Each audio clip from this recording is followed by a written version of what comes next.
चढ़ती कला fast news. नमस्कार, मैं रचना शर्मा चढ़ती कला टाइम टीवी देख रहे सभी दर्शकों का स्वागत करती हूं। आप देख रहे हैं फास्ट न्यूज। पीएम मोदी ने voice of global south summit के उद्घाटन सत्र को संबोधित किया और इसके सदस्य देशों को भाई कहकर संबोधित किया। समिट को संबोधित करते हुए प्रधानमंत्री नरेंद्र मोदी ने कहा कि हमारा उद्देश्य वैश्विक दक्षिण की आवाज को बढ़ाना है। प्रधानमंत्री मोदी ने कहा कि यह उनका सौभाग्य है कि वे सबका स्वागत इस समिट में कर रहे हैं। वहीं उन्होंने सबका धन्यवाद किया कि वे सब दुनिया के विभिन्न जगहों से इसमें हिस्सा लेने पहुंचे हैं। उन्होंने आगे कहा कि भारत ने इस वर्ष अपनी G20 अध्यक्षता शुरू की है। यह स्वाभाविक है कि हमारा उद्देश्य वैश्विक दक्षिण की आवाज को बढ़ाना है। पीएम मोदी ने कहा कि हमने एक और कठिन वर्ष को पीछे छोड़ दिया है, जो युद्ध, संघर्ष, आतंकवाद और भू राजनीतिक तनाव, बढ़ती खाद्य उर्वरक और ईंधन की कीमतों को दर्शाता है। प्रधानमंत्री नरेंद्र मोदी ने आज गुरुवार को स्वामी विवेकानंद को उनकी जयंती पर श्रद्धांजलि अर्पित की और कहा कि उनके विचार और आदर्श देशवासियों का हमेशा मार्गदर्शन करते रहेंगे। पीएम ने ट्वीट किया कि स्वामी विवेकानंद को उनकी जयंती पर सादर नमन। उनका जीवन राष्ट्रभक्ति, आध्यात्मिकता और कर्मठता के लिए सदैव प्रेरित करता है। उनके महान विचार और आदर्श देशवासियों को मार्गदर्शन करते रहेंगे। स्वामी विवेकानंद की जयंती राष्ट्रीय युवा दिवस के रूप में मनाई जाती है। बता दें कि प्रधानमंत्री मोदी आज शाम लगभग 4 बजे कर्नाटक के हुबली में 26वें राष्ट्रीय युवा महोत्सव का उद्घाटन करेंगे। इस वर्ष महोत्सव का विषय विकसित युवा विकसित भारत है। ये कार्यक्रम राष्ट्रीय युवा दिवस पर आयोजित किया जाता है, जो स्वामी विवेकानंद की जयंती पर उनके विचारों, शिक्षा और योगदान को याद करने के लिए मनाया जाता है।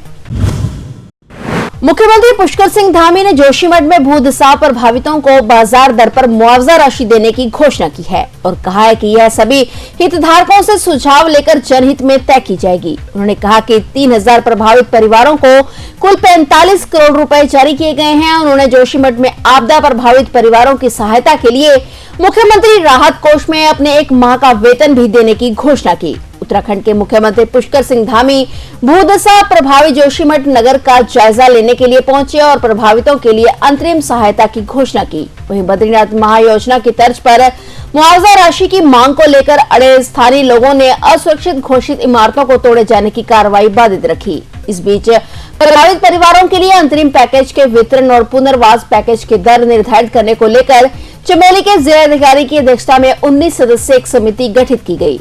इसके अलावा सीएम धामी ने आज कई प्रमुख बैठकें भी बुलाई हैं। पंजाब में दूसरे दिन राहुल गांधी की भारत जोड़ो यात्रा शुरू हो चुकी है। खन्ना से शुरू हुई यात्रा दोपहर के समय समराला चौक पर खत्म होगी, जहां राहुल गांधी की तरफ से जनता को संबोधित किया जाएगा। इस दौरान पंजाब प्रधान अमरिंदर सिंह राजा वड़िंग भी मौजूद हैं। भारत जोड़ो यात्रा के दूसरे दिन की शुरुआत के समय राजा वड़िंग द्वारा तिरंगा झंडा फहराने की रस्म भी अदा की गई। वहीं जगह जगह पर कांग्रेसी वर्करों द्वारा उनका भव्य स्वागत किया जा रहा है। हालांकि लोहड़ी के कारण 13 जनवरी को भारत जोड़ो यात्रा में ब्रेक रहेगी, जिसके चलते राहुल गांधी समराला चौक पहुंचने पर रैली को संबोधित करने के बाद एक दिन के लिए दिल्ली चले जाएंगे, जिसके बाद अगले दिन लाडोवाल से रैली के अगले पड़ाव की शुरुआत की जाएगी। दिल्ली में अरविंद केजरीवाल को अपनी ही सरकार से बड़ा झटका लगा है। केजरीवाल सरकार से 163 करोड़ 62 लाख रुपए की वसूली की जाएगी। दरअसल आम आदमी पार्टी को कथित तौर पर सरकारी विज्ञापनों की आड़ में उसके राजनीतिक विज्ञापनों को प्रकाशित करवाने के लिए 163 करोड़ 62 लाख रुपए का वसूली नोटिस जारी किया गया है। दिल्ली के उपराज्यपाल वीके सक्सेना ने मुख्य सचिव को सरकारी विज्ञापनों की आड़ में प्रकाशित राजनीतिक विज्ञापनों के लिए आप पार्टी से 97 करोड़ रुपए वसूलने का निर्देश दिया गया था। इसके 1 महीने बाद यह घटनाक्रम देखने को मिला है। सूत्रों ने कहा कि सूचना एवं प्रचार निदेशालय द्वारा जारी वसूली नोटिस में राशि पर लगा ब्याज भी शामिल है और दिल्ली में सत्तारूढ़ आप पार्टी के लिए 10 दिन के अंदर पूरी राशि का भुगतान करना अनिवार्य है। अगर आप संयोजक ऐसा करने में सफल नहीं होते हैं तो दिल्ली के उपराज्यपाल के पिछले आदेश के अनुसार समयबद्ध तरीके से सभी कानूनी कार्रवाई की जाएगी, जिसमें पार्टी की संपत्तियां भी कुर्क किया जाना शामिल है। मोबाइल फोन और नशीले पदार्थों की बरामदगी को लेकर पिछले काफी समय से चर्चा में चली आ रही फिरोजपुर की केंद्रीय जेल में तलाशी अभियान के दौरान 4 और लवारिस पड़े मोबाइल फोन बरामद हुए हैं। यह जानकारी देते हुए थाना सिटी फिरोजपुर के एएसआई अयूब मसीह ने बताया कि जेल के सहायक सुपरिटेंडेंट गुरतेज सिंह ने पुलिस को भेजे लिखित पत्र में बताया है कि उन्होंने जेल के स्टाफ को साथ लेकर गत रात्रि जब पुरानी बैरक नंबर 4 की तलाशी ली तो वहां से एयरटेल और वीआई कंपनी का सिम कार्ड के साथ 2 ओप्पो टच स्क्रीन और Vivo touch screen mobile phone और 2 बिना सिम कार्ड के सैमसंग टच स्क्रीन और आईटेल कीपैड मोबाइल फोन बरामद हुए, जिसे लेकर पुलिस द्वारा अज्ञात व्यक्तियों के खिलाफ मामला दर्ज किया गया है और कार्रवाई की जा रही है। पंजाब के डीजीपी गौरव यादव ने 26 जनवरी गणतंत्र दिवस को निकट देखते हुए आज पंजाब पुलिस की समूची फोर्स को अलर्ट रहने के लिए निर्देश जारी किए हैं। क्योंकि राज्य में ठंड व धुंध का मौसम चल रहा है, इसलिए डीजीपी ने सीमावर्ती क्षेत्रों में पिछले विशेष रूप से चौकसी और बढ़ाने के लिए कहा है, क्योंकि धुंध के मौसम में सीमा पार से ड्रोन के जरिए हथियार व नशीले पदार्थ भेजने की घटनाओं में पिछले कुछ समय के दौरान काफी तेजी आई है। क्योंकि धुंध का मौसम अगले कुछ दिनों तक जारी रहने की संभावना है, इसलिए डीजीपी ने सीमावर्ती क्षेत्रों में तैनात पुलिस अधिकारियों को बीएसएफ के साथ तालमेल बढ़ाने के लिए कहा है। डीजीपी गौरव यादव ने गणतंत्र दिवस को देखते हुए समूचे राज्य में पुलिस को नाकाबंदी जारी रखने के निर्देश दिए हैं। पिछले दिनों फगवाड़ा में हुई घटना के बाद भी डीजीपी ने सभी जिलों के एसएसपी के साथ महानगरों के पुलिस कमिश्नर व अन्य उच्च अधिकारियों के साथ बैठकें की थी, जिसमें उन्होंने कानून व्यवस्था की स्थिति को और मजबूत करने के लिए कहा था।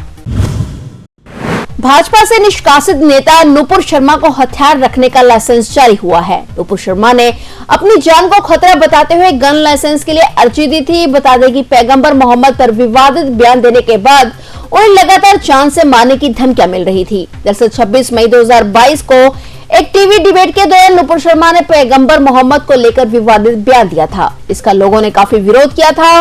बढ़ते विरोध को देखते हुए भाजपा ने नुपुर शर्मा को पार्टी से निष्कासित कर दिया था। हालांकि विवाद बढ़ने के बाद नुपुर ने माफी भी मांग ली थी। सुप्रीम कोर्ट ने नुपुर शर्मा को बड़ी राहत देते हुए उनकी गिरफ्तारी पर रोक लगा दी है और इसके साथ ही देश भर में उनके खिलाफ दायर केसों को भी एक जगह ट्रांसफर कर दिया है। यूपी के हमीरपुर से होकर गुजर रही बुंदेलखंड एक्सप्रेसवे पर हुए एक भीषण सड़क हादसे में 3 लोगों की मौत हो गई है। जरिया थाना क्षेत्र के इटेलिया बाजा इलाके में एक तेज रफ्तार हुंडई कार एक्सप्रेसवे पर खड़े एक ट्रक में जा घुसी। टक्कर के बाद कार में आग लग गई, जिसमें जलकर 3 लोगों की मौके पर ही मौत हो गई। मिल रही जानकारी के मुताबिक सभी कार सवार मृतक चित्रकूट से दर्शन कर जालौन जा रहे थे जब यह भीषण हादसा हुआ। सूचना पर पहुंची पुलिस ने तीनों शवों को कब्जे में लेकर आगे की कार्रवाई शुरू कर दी है। कार सवार तीनों मृतक राकेश, जितेंद्र और शरीफ माधवगन जालौन के निवासी थे।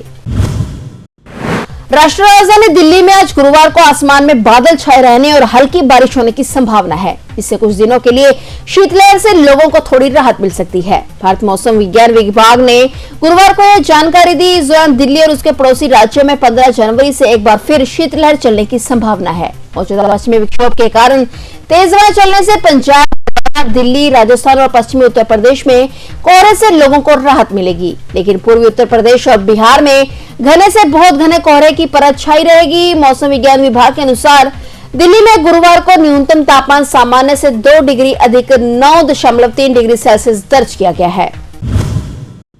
भारत श्रीलंका के बीच 3 वनडे का इस सीरीज का दूसरा मैच कोलकाता के ईडन गार्डन स्टेडियम में खेला जाएगा। गुवाहाटी में हुए पहले वनडे को जीतकर भारत सीरीज में 1-0 से आगे है। पहले वनडे में रोहित शर्मा, विराट कोहली की वापसी टीम इंडिया के लिए अच्छी साबित हुई। रोहित भले ही शतक से चूके, लेकिन टीम को बहुत मजबूती दिलाई। उन्होंने इसका फायदा उठाते हुए विराट कोहली ने 2023 की धमाकेदार शुरुआत की और शतक ठोक दिया। 373 रन का पहाड़ चढ़ना किसी भी टीम के लिए आसान नहीं होता है, तो श्रीलंका भी ऐसा करने में नाकाम रहा था। भारत ने 67 रन से वो मैच जीता था। वहीं अब कारवा कोलकाता पहुंच चुका है। पिछली बार जब भारत और श्रीलंका के बीच ईडन गार्डन्स पर वनडे मुकाबला हुआ था तो वो साल 2014 था। तब मैदान पर ऐसा तूफान आया था जिससे श्रीलंकाई गेंदबाज उड़ गए थे। ये तूफान लाने वाले थे टीम इंडिया के मौजूदा कप्तान रोहित शर्मा। रोहित ने 2014 के उस मैच में 264 रन की रिकॉर्ड तोड़ पारी खेली थी। अब देखना यह है कि क्या भारत आज भी श्रीलंका को वो मैच याद दिलाता है या नहीं।